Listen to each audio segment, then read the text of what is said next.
Hello વિદ્યાર્થી મિત્રો, કેમ છો? હું છું પ્રજ્ઞા ઝણકાટ. આપનું લર્ન વિથ પ્રજ્ઞામાં સ્વાગત છે. તો વિદ્યાર્થી મિત્રો, આપણે આગળ ધોરણ 6 માં ચેપ્ટર નંબર 12 ગુણોત્તર અને પ્રમાણનો ઉદાહરણ નંબર 3 નો અભ્યાસ કરીએ કે એક ઓફિસમાં 45 લોકો કામ કરે છે. જો સ્ત્રીઓની સંખ્યા 25 હોય અને બાકીના પુરુષો હોય તો નીચેનાનો ગુણોત્તર શોધો. તો ગુણોત્તર શોધતા પહેલા આપણે શું શોધવું પડશે? પુરુષોની સંખ્યા. જેમાં સ્ત્રીઓની સંખ્યા અને પુરુષોની સંખ્યાનો ગુણોત્તર શોધવાનો છે અને પુરુષોની સંખ્યા અને સ્ત્રીઓની સંખ્યા. તમને લાગતું હશે પહેલા સ્ત્રી અને પછી પુરુષ અને પછી પહેલા પુરુષ અને પછી સ્ત્રી, તો બંનેનો આન્સર સેમ આવશે. તો બિલકુલ તદ્દન ખોટું છે.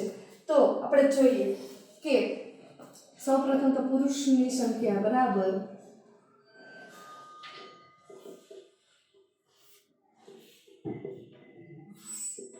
કુલ લોકોની સંખ્યા ઓછા સ્ત્રીઓની સંખ્યા કરી દઈએ ડાયરેક્ટ જ.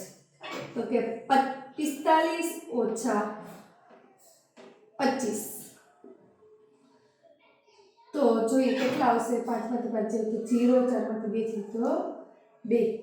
એટલે પુરુષોની સંખ્યા કેટલી મળી આપણને? 20. કેટલી મળી?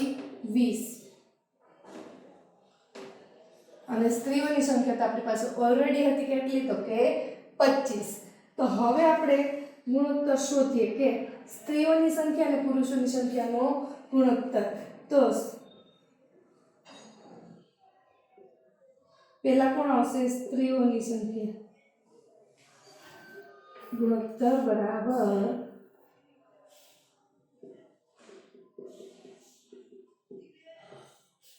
સ્ત્રીઓની સંખ્યા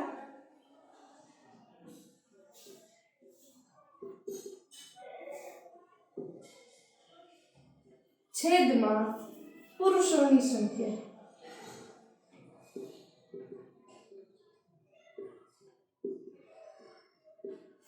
તો જોઈએ સ્ત્રીઓની સંખ્યા કેટલી છે? 25 છેદમાં પુરુષની સંખ્યા આપણે એમાં મળી 20.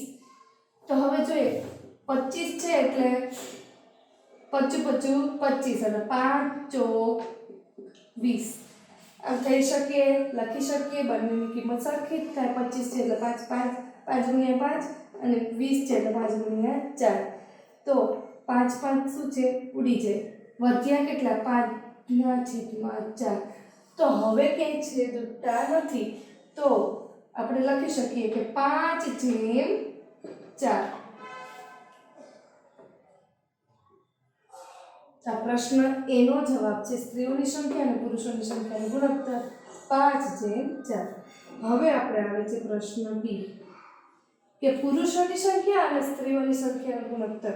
તો સૌપ્રથમ આપણે અંશમાં કોની સંખ્યા લેશું? તો કે જે પહેલા હોય તે. તો પહેલા કોણ છે? પુરુષની સંખ્યા. પુરુષની સંખ્યા આપણે કેટલી મળી? તો કે 20. અને સ્ત્રીની સંખ્યા આપણને આપેલી જ હતી 25. તો 4 ગુણ્યા 5 4 × 20 અને 25 અથવા પાયો 25. 5 ઉડી જાય. તો વધે કેટલા? 4/5. તો અંશના છેદમાં છેદ છે તેને આપણે સૌપ્રથમ 4/5 થી લખી શકીએ.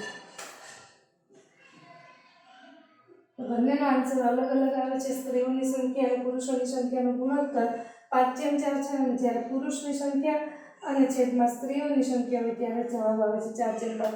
બંને ગુણોત્તર સરખા નથી. આટલું ખાસ યાદ રાખવું બસ. તો વિદ્યાર્થી મિત્રો, વિડીયોને પોસ્ટ કરી તમારી નોટબુકમાં નોંધી લો. જો મિત્રો મારો આ વિડીયો પસંદ આવે તો લાઈક, શેર અને સબસ્ક્રાઈબ કરવાનું ભૂલતા નહીં. Learn with Pragya.